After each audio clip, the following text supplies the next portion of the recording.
day 3 of running every day until I hit 10K while I talk about digital humanities, communication, and your marketing. So there is a stat right now that you've probably heard that every time you ask AI a question, you're drinking a bottle of water.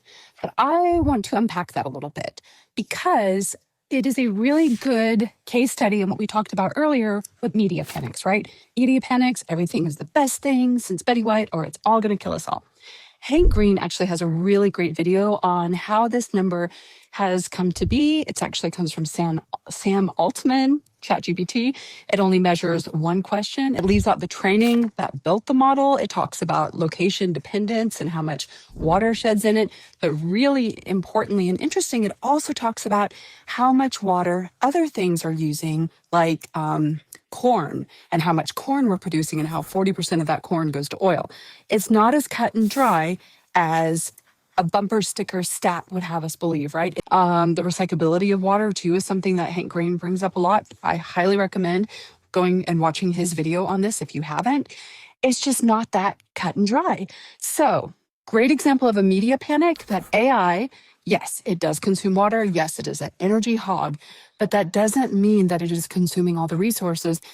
It does mean that we should look at regulating these things, and it does mean that we should look at regulating the way that we use our resources.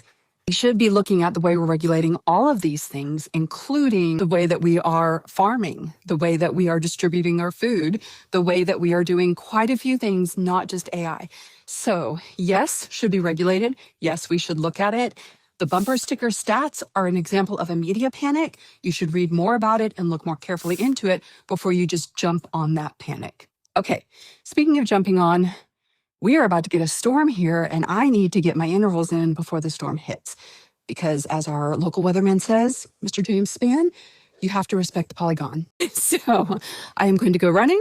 I have got my puppy dog with me today. Jarvis, come here, Jarvis.